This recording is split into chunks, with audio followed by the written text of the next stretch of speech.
Hello, this is Dr. Benjamin Browning representing AIU, Ambassador International University in Zambia. If you are watching this, hopefully you have seen the other videos that I made. In those videos, I go over how to form a research question, how to make a thesis, how to then kind of make an outline and plan your research. So I encourage you to look at those videos because that's really going to help you to understand this. What we're doing here is really going to build on that research question and topic, thesis, hypothesis, outline. I'm going to build on that with this video. So in this video, I'm just going to tell you kind of the basics of how you do research. And this is going to be different depending on every topic. So I'm going to keep it pretty general. So you may kind of wish that I gave more depth or more detail in a particular area, but understand you're going to be doing, whether it be a paper or a thesis or some other type of thing, you're going to be doing a different topic. So it's going to vary depending on what your topic is. However, I'm going to try to give you the general practices and the general ideas to help you understand, regardless of what your topic is, how to do research and to do it well. All right, so first of all, when we talk about research, we need to understand that research is all about sources. Honestly, if you write a paper and it's just your opinion and you have no evidence or sources to back it up, it's really not worth reading because everyone has an opinion, right? But if you are writing a scholarly paper, you need to be able to take evidence and bring that evidence together in order to craft an argument that is convincing and that will convince your audience, your reader, of the position that you are taking. So in order to get that evidence, we need to understand the different types of evidence, because the reality is that not all sources are equal. Not all evidence is equal. Some sources are really stronger or more weighty than others. So generally in the academic world, we divide sources into three categories: primary, secondary, and tertiary sources. Primary, secondary, and tertiary. A primary source is simply a source that is as close to the event as possible. It is a source that is often, not always, but often written or recorded from an eyewitness of some sort, but it is as close to the original audience or the original event as possible. For example, if I'm doing something in Old Testament, then an original source, a primary source, might be some archaeological evidence or a particular document from the ancient Near East, right? That's a primary source. They're not necessarily an eyewitness always, but it is from the time period at which you are studying. That means it's a primary source. So if I'm doing something on Old Testament law, then the Hammurabi's Code might be a great example of a primary source. If I'm doing something on Genesis, then there are some ancient Near Eastern creation myths that could be helpful in at least kind of understanding what non-Israelites were thinking about creation.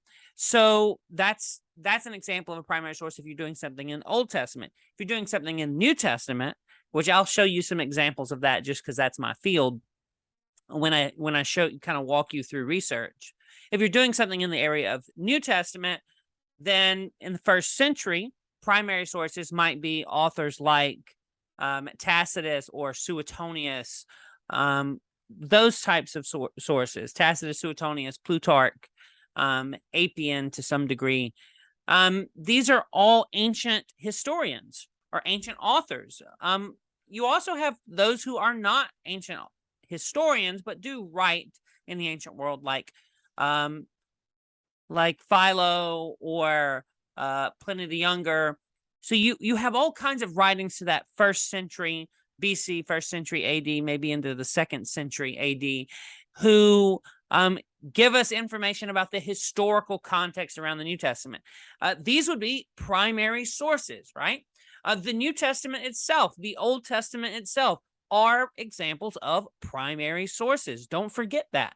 The New and Old Testament, if we're doing New Testament studies or Old Testament studies, these are examples of primary sources. They are ancient documents. Yes, they're collected into our Bible, New and Old Testament, through the inspiration of the Holy Spirit. However, they are ancient sources, often primary sources.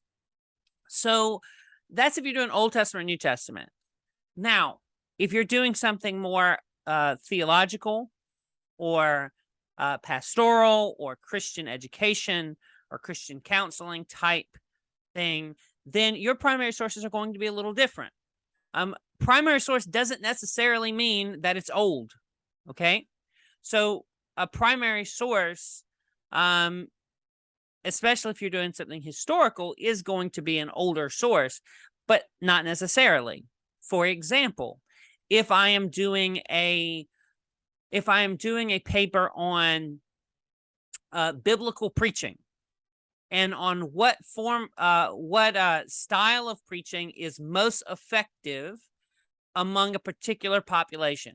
If I'm saying, all right, what style of preaching is most effective among Zambians in an urban context, and say Lusaka, and I'm doing a study of this type of style, this type of style, this type of style. Well, in that particular case, a primary source would likely be interviews. It would likely be interviews of people who sat under a particular style of preaching. It might also be actual videos of someone preaching. And those videos, you would take those as primary sources, and you would have to record those down as primary sources. So again, a primary source is not just an old source, although if you're doing ancient kind of Old Testament, New Testament, it will be often, and theological and historical studies to a degree. But primary source is simply the source that is as close to the possible event or thing as possible, right?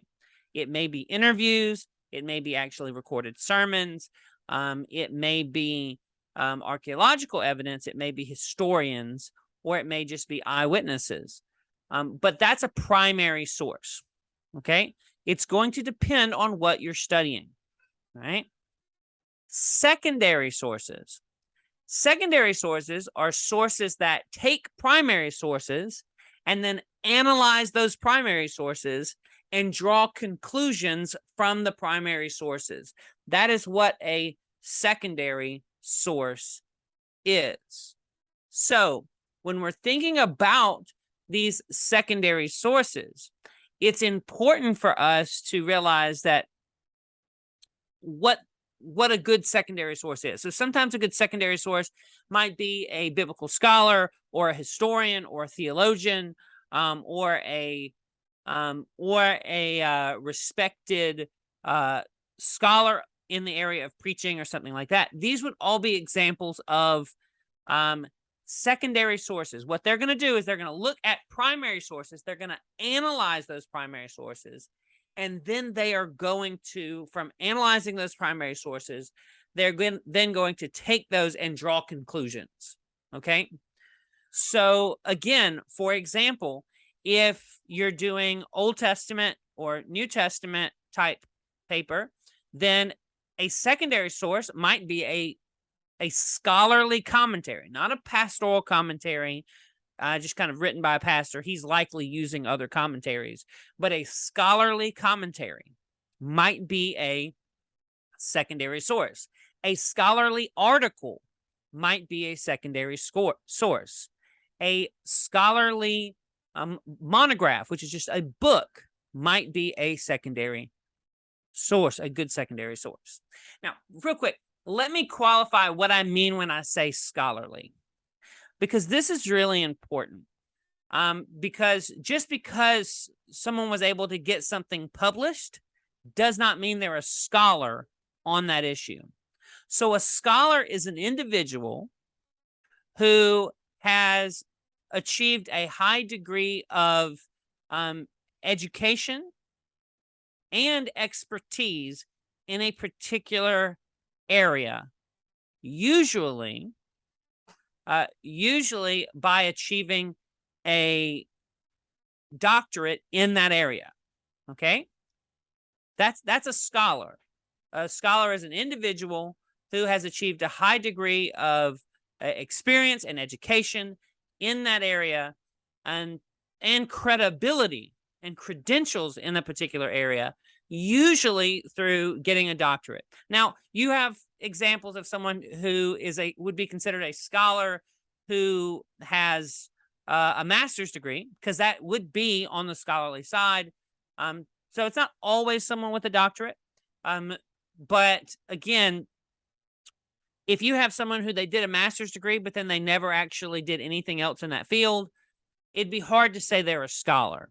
But if they're got a master's degree in that area and then went on to teach in a college context, or university context, or then write in a college university context, you would consider them a scholar in that area, right? Even though they didn't achieve a PhD, they're still writing.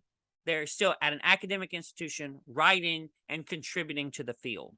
Okay, so that would be scholarly. So again, that's what we mean when we say a scholarly source. Okay, now we have to be careful in looking at the New Testament and the Old Testament, is because there are a lot of other sources that we would not consider scholarly that are out there, which are writing about the topics we're writing about. For example, just to use a popular example for the New Testament, right? You have study Bibles, you have pastoral commentaries or application commentaries that are written, often written for the church for a popular level, and they're often written by pastors. Okay, we need to understand that this is not a scholarly source, right? Even if that pastor has a doctorate, which happens, right? You have famous pastors, at least here in the United States. You have famous pastors like John MacArthur, John Piper. These are two individuals who have doctorates. However, and in some cases, they have doctorates that are that do scholarly research, but then for most of their career, they haven't done scholarly research. They've just written to a popular level, right? If you read something from them, that thing that you're reading is written for a popular audience. It's not a scholarly source. It's a pastoral source. So you need to take it as such. You need to read that thing and understand that it is not a scholarly source. Now, if you're doing an article on study Bibles and the effectiveness of study Bibles in ministry, then hey, well, there you go. That would be an example of a primary source now, because that's what you're studying. But generally, those are sources that are not going to rise to the level of a good secondary source. All right. So what about a tertiary source?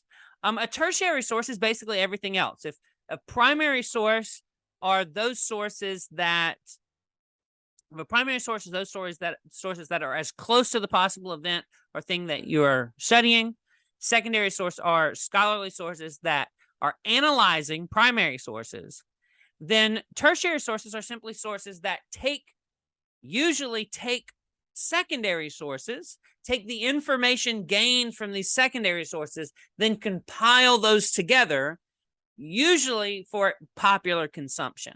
And this is where many of those application commentaries and study Bibles and Bible dictionaries and other things, that's where most of those things, and Bible encyclopedias, or just encyclopedias in general, and general information websites would fall under this category, okay? Because they're meant more for popular consumption. They take secondary sources who've done the real hard work of looking at primary sources. They take those secondary sources, then they boil them down in a way that a popular non-specialist audience can read, and then that's what they're doing. Where a good secondary source is going to look at primary sources. They're also going to look at other secondary sources as well, right?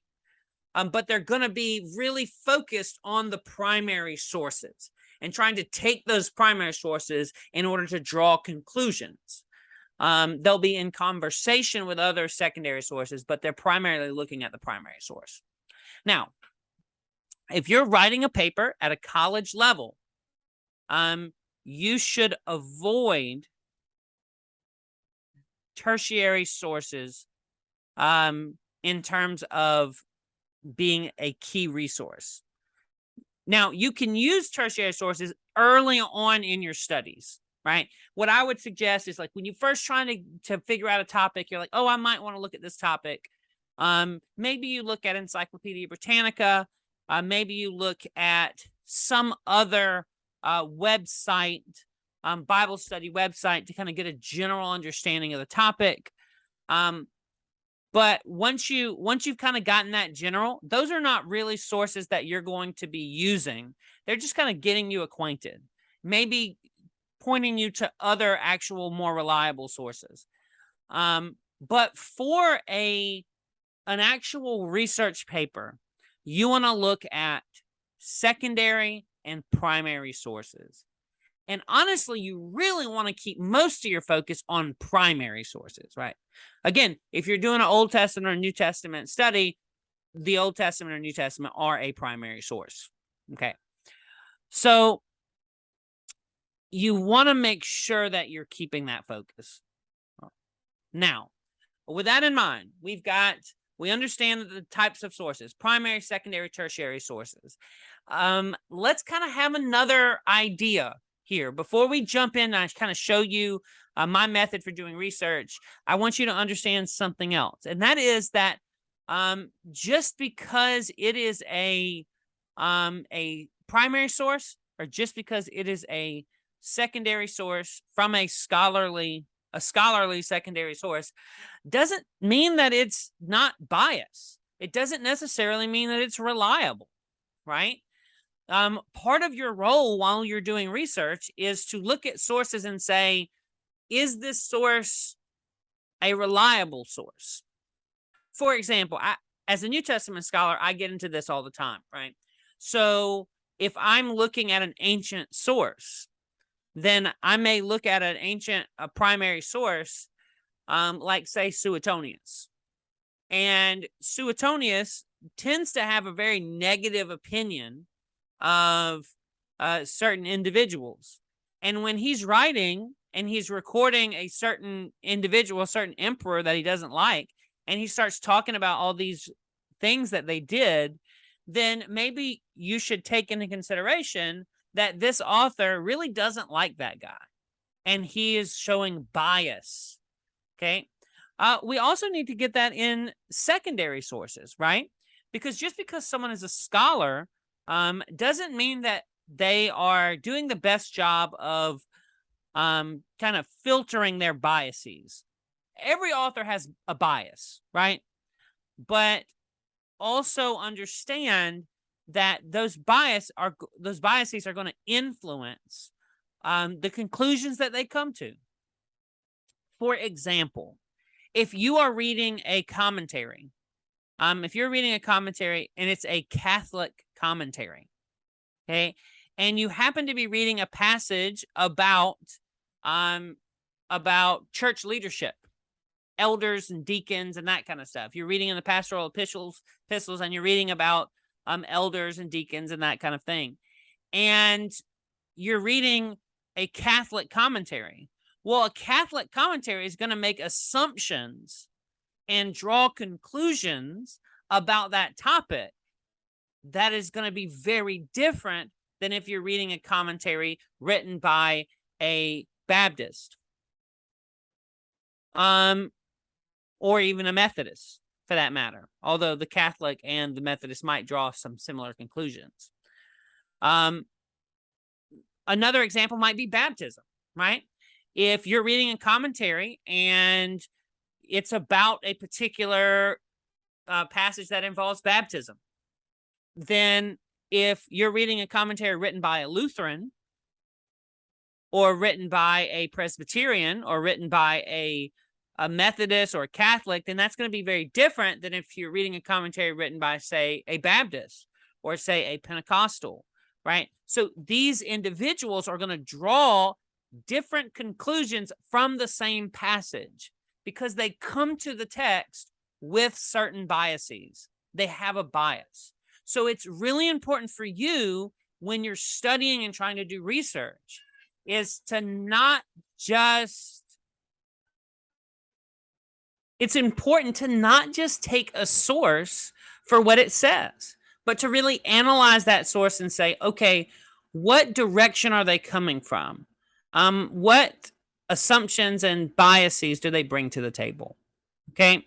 So it's your responsibility to study that. If you're reading a passage that has, if you're using a commentary or using a scholar that has a particular bend or view, you need to be able to kind of sort through that and wrestle through those biases. All right. So again, just to recap to make sure we're on the same page as we're going here. There are three types of sources: primary, secondary, and tertiary. And just because a source is a primary or a secondary source does not necessarily mean that you should just take what they say at face value. They can have certain agendas or biases that they are trying to adopt. So you need to make sure you understand that. And again, that's fine. You don't want to throw out a source just because they have a bias, but you just want to take that in consideration as you're doing research. All right. So as you're doing research, how do we do this? What does this look like when we're doing research? So again, it's going to start with making sure you've got your document set up that I've already showed you in previous videos.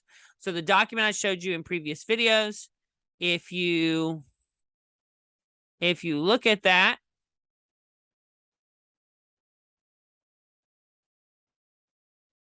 you have your research question. Again, I try to keep this all in the same document.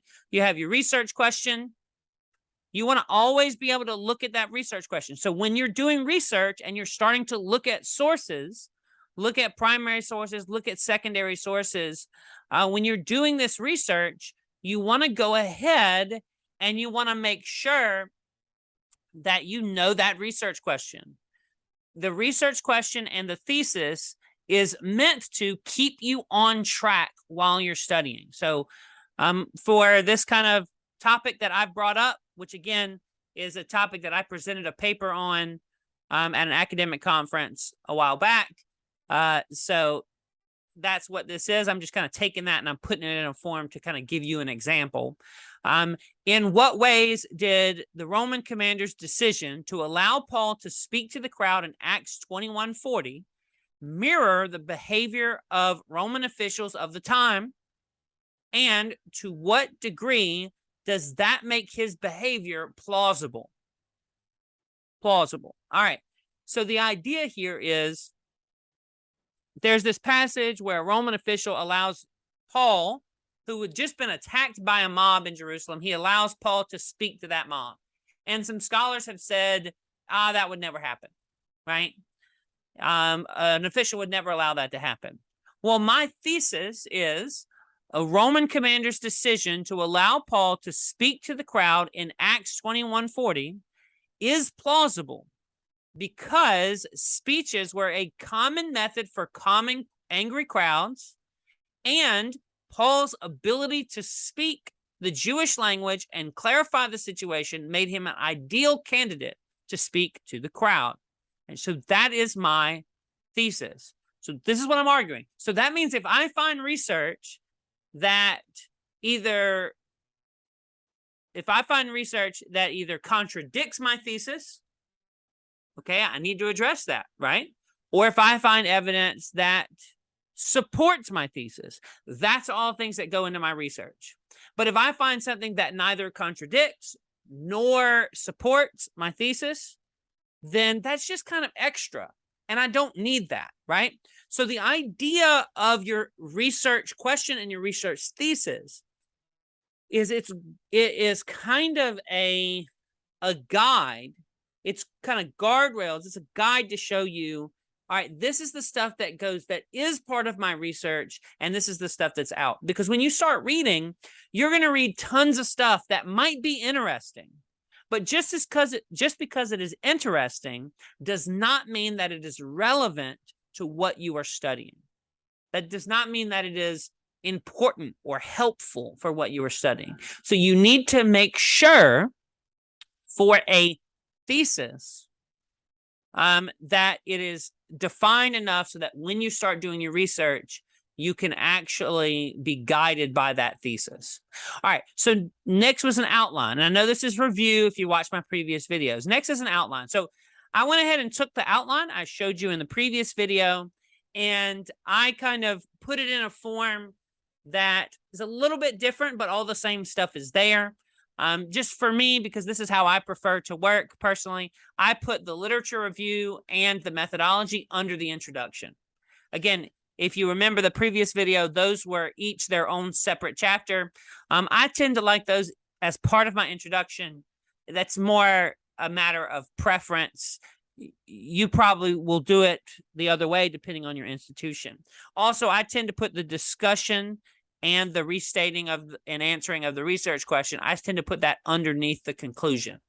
Again, so instead of this being an 8-point outline, for me, it's just a 5-point outline with some subpoints. It's the same thing I showed you last video, but this is how I prefer to work. So it's like this. And this is also much closer to what it would be if you're doing just a general paper instead of a thesis. So if you are doing this, I've got my working title, The Not So Curious Case of Paul's Speech, Exploring the Validity of Acts 2140. So that's, again, I presented this at an academic conference, and usually you want to have your title be a little bit clever so people will actually be interested in what you're writing about. And an abstract and an introduction, literature review, methodology. Watch the last video if you can't remember what those were. And then I split my evidence, I split my argumentation into 3 parts. This is evidence for officials calming crowds through speeches, of course. This is evidence for officials sending representatives to calm crowds. Let me fix that. And evidence for officials allowing clarifying witnesses to address crowds. Okay, so that's the 3 parts, and then here's the conclusion. Now, here's why I think your outline is really important. Because when I do my research, I will plug my evidence from the outline, my evidence that I find, into my outline. That's how I do it, okay? You don't have to do this. You can put your, there are other methods where people will put their research on flashcards or write it on pieces of paper. I personally prefer to take my outline, then copy it and paste it on another page. You can see I've done this here. Copy and paste that outline on another page, and then to take that research, and as I'm reading, to take that research and to plug it into my outline. So that when I start writing, it's all right there, already plugged into my outline, and I can just start typing in and start kind of filling out my paper, and it's all kind of already there in my outline. So let me show you how this works. You've got my outline right here, the working title, the abstract. We're not going to do anything with that right now, and then introduction. So if I'm at the library and I'm reading and I'm looking at books and I'm like, oh man, this commentary on Acts, it says something about this. All right, what I'm going to do, if I've got my computer in front of me, if not, I'll write it on a sheet of paper. But preferably if I have my computer out in front of me or nearby, then I will write that. I'll kind of type that in. I'll type in the author. And what I recommend you do is once you have a source and hey, I like this source, this is the source I'm going to go with. I recommend that you go ahead and take that source and you put it in the bibliographic format and the footnote format that is required for whatever you're writing. Okay. That way, when you're doing a footnote or something like that, it's already in your notes in the proper citation form. Now, this right here that you see, I have in a simplified note citation form. And the reason I have it in a simplified note citation form is simply when I have published, the publisher desired it to be in a simplified note form. So that's what I'm used to doing now. When I was doing my dissertation, I used Turabian format, which is a much larger form, except for certain times where you might use a shortened note. But that's what I did here because this is what I'm used to with my publisher that I've most recently published with. So what did I do here? So I'm reading through commentaries. I'm looking at what commentaries say about this particular passage, Acts 21:40, and I'm like, oh man, I'm seeing two different arguments. I'm seeing commentaries who will say, hey, there's no way that Paul would be allowed to make this speech, or it's questionable that Paul would be allowed to make this speech. And so what do? I put, I went ahead and copied and pasted those guys. Well, in this particular case, I didn't copy and paste. I wrote the note. I wrote their information. I said, what page is it on? What's the name of the book? Who's the author? And I just put that information here. And then there's one author that it's kind of not clear. He kind of is really vague. So that's why I put that like this. And then I found some commentators that said, hey, we think, maybe it is plausible. Here's an example of an ancient source where we see this happening. So I put the guy's name. I put, again, I cite him the way I would cite it in the paper, right? Again, you're probably going to use full Turabian format, so that's a slightly different way of citing than what I have here.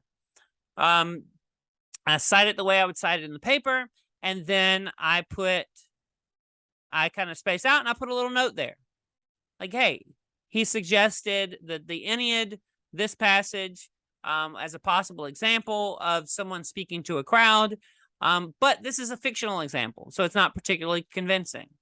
And then Craig Keener, really good Acts commentary, 4-volume Acts commentary. And I put Keener suggested this example, right?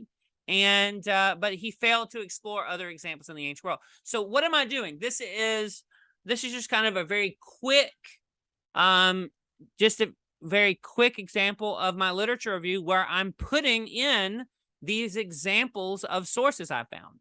Now, it's important for you to understand something. While I'm doing research, I'm not necessarily going to start from the beginning of my outline and then just start putting in sources.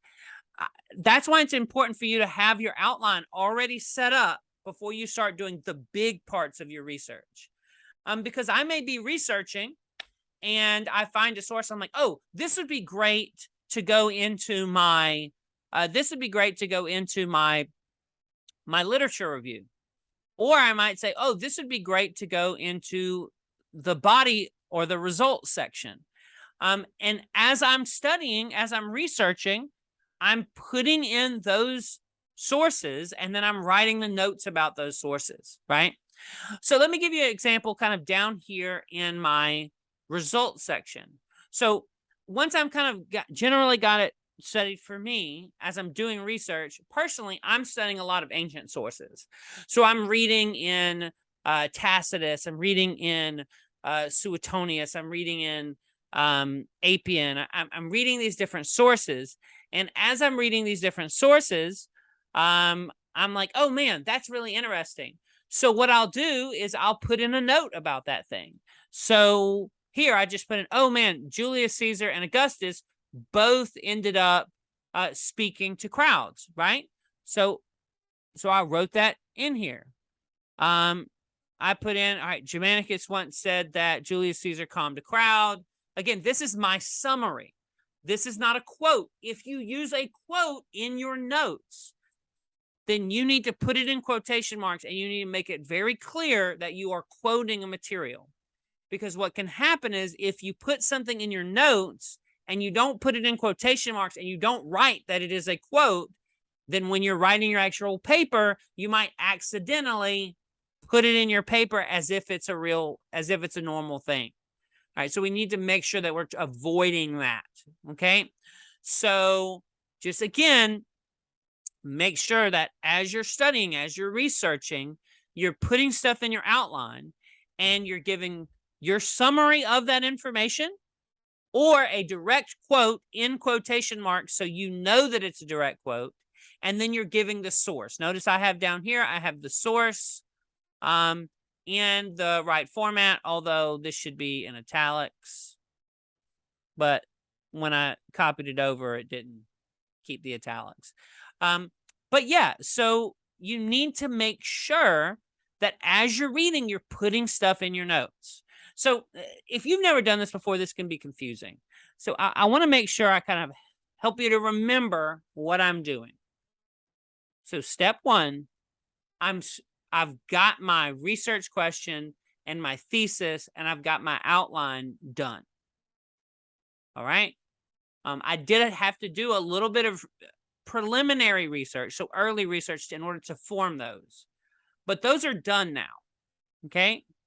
And now that I have my outline done, I'm taking my outline, I'm putting it on a separate paper, and now I'm going to start doing research. And my research may take weeks or months to do, right? But every time I read a book or I read an article or I read something from a primary source or I do an interview or something like that, I'm going to say, oh man, that would go really well in this section of my paper. So what I do is I go to that section of my paper in my outline. Then I summarize that source or put a quote in quotation marks that I want to quote from that source. And then I give the page number or web address or whatever, the citation of that source, okay? But again, I'm putting it in my outline. I'm plugging it into my outline. And personally, I would color code each part of your outline so that, all right, this is the first section of my outline, okay? All of the notes, these are all notes that I've taken from looking at primary sources. And when they're important, if there's some secondary sources, you can see here underneath Vitellius, there's a couple of secondary sources that I thought were important. So I said, see also, and then I gave the secondary source, okay?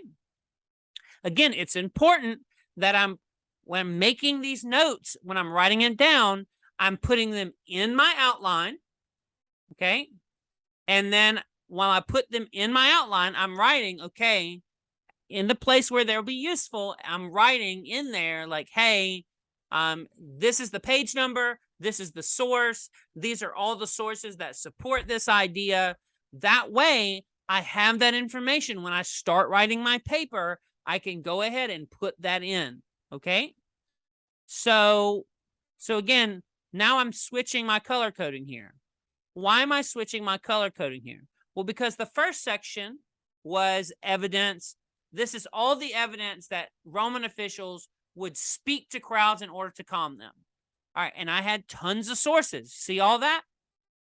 You had all these scholars that said that this probably couldn't happen, and here's evidence that they often spoke to crowds in order to calm them, right? So I have all this primary source evidence that not only did they speak to crowds to calm them, Roman officials often did that. Okay, it was probably the most common thing that they did. So now my next section is evidence of officials sending representatives. Because remember, what am I arguing? I'm arguing that that it is plausible that Paul would have been given the opportunity to speak to this crowd. All right, well, what's the evidence? Evidence that officials could calm crowds. Well, here's an example. Archelaus sends representatives. Drusus is another Roman official, sends representatives. All right, so those are examples of representatives of the Alexandrian governor.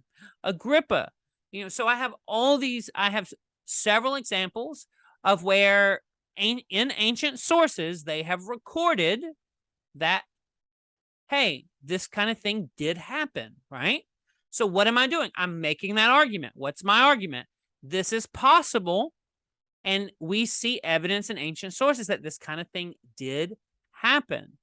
All right, and now I'm color coding again because now I'm on my third point. My third point is here's evidence of officials allowing clarifying witnesses to address crowds. Okay, so again, Paul, what was my thesis? My thesis was that it's plausible.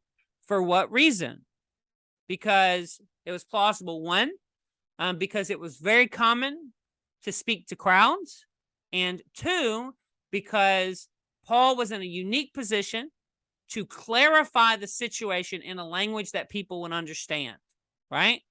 So here I have evidence of at least two historical examples where people presented, where officials presented people who were eyewitnesses who could clarify and shed light on a particular situation by calming a crowd. So now notice all along the way, I'm giving sources. I'm saying, I'm giving a kind of a quick overview of this is what I found. I'm saying, all right, here's my summary. Notice I don't have it in quotes. That means it's not quoted material. It's my summary, okay? And then I have my source in proper citation format. Again, when I crossed this over, it lost the italics, unfortunately. But now it's in proper citation order, okay? So now this is just a general idea of how you do this. You research, okay? Again, just to recap, we have primary, we have secondary, we have tertiary sources. We need to understand they're not all the same, so that when we study those sources, that we are trying to use as many primary sources as possible and use secondary sources, but keep in mind if it is a good, high quality secondary source and what kind of bias they might have, okay? And then we, using our outline, guided by our question and our thesis, we are plugging this information into that outline, okay? Again, this document that I have here for you may take weeks to make, because what are you doing? You are reading something and you're like, oh man, that would really go well with this point that I'm making. You go to that point in your outline, you type in your summary of the information, you give me the source of the information, any quotes that you might want to have, it's all right there. So when you start writing, it's in your outline in the spot where you want it in the paper. And you might move things around in your outline. Oh, I thought this would go good with this argument, but actually I'm going to move it to this place. So that's all things that you might choose to do. Now, you might be asking the next question, which is, okay, you've told me the types of sources, you've told me how to organize my information as I'm doing research, but where do I find this stuff? Like, I don't know where to find it. And unfortunately, that's a difficult question to answer. The reason that's a difficult question to answer is because it really depends on where you are located and what resources you have access to. So in Zambia, if you are on campus at AIU, we have a library that you have access to where you can get access to some of these physical books. Okay. So that's one place to go to. All right. If you live in an area, maybe not at the AIU campus, but you live near another university or another library, sometimes these universities or libraries have opportunities for you to go in and use sources, use their books. Sometimes they don't let you check them out. You'll have to stay there. But sometimes you'll have access to that. Now, if you don't have that kind of access to a physical library, there are sources online. I would say go to journals online to open, usually open access journals, which just means that they're for the public. You don't have to pay to use them. So there are many academic journals that are open access, and you could do a simple Google search to do these open access journals. There's also something called Google Scholar, where you can go on the Google website and you could type in Google Scholar and it'll send you to a specific part of the Google search engine, which will only give you scholarly articles. So that's one option you can go with. And there are a whole lot of sources online that you can look at in order to give you either partial or full excerpts from books. Now, my hope is to eventually, for AIU students, to develop a source, to develop kind of a list of sources that would be beneficial in Zambia, that I know would work there in Zambia. But that's a source that's going to take a while to get developed. So depending on when you're watching this video, that may or may not be available yet. But the big things, if you have access to a library, go there first. If you don't have access to a library of some sort, then go online. And I would say using Google Scholar. I would also recommend going on university websites. I would recommend looking at open access journal articles. Again, if there are particular journals, academic journals. And these are usually going to point you in a good direction. Also, if you go to certain websites like Goodreads or even Amazon, they will let you read part of, maybe not all, but part of your sources, part of a particular book. So again, hopefully, eventually we can get you a list of particular sources to go look at. But for now, that's a good start. So again, I know this has been a long video. I know that even then, even with it being a long video, I've gone over a lot of information. So you may need to watch this video more than once. But again, the big takeaways here, the big things for you to understand is that there are multiple kinds of sources, primary, secondary, and tertiary. Not all sources are of the same quality. At an academic level, we want to use sources. We want to use primary sources and secondary sources mainly. And we want to make sure that we understand that every source is going to have its own angle or bias that it's coming from, so that when we're writing a paper, we want to kind of take that into account, okay? Also, when we actually start doing our research, we want to make sure that we are using our research question, our thesis, and our outline as we're doing this research. And when you find something, my suggestion to you is then to go to your outline and plug that thing you find into your outline. Write your summary of that information you found in the book. Write your personal summary of it. Any specific quotes that you value from that source, and the citation. You must put quotes in quotation marks, and you must put the citation. This is how we avoid plagiarism. And again, you're going to put that in your outline at the place in your paper you would like to use it. Now, one thing I don't think I mentioned earlier is that may mean that you might have the same note mentioned in multiple places in your outline, depending on the type of paper that you have. But again, that might be necessary. For many of you, it won't be, but it might be necessary. All right. So I hope this has been helpful. And I encourage you, if you don't quite get it the first time through, maybe to watch this video again. And please apply these principles when you're studying and trying to do your research.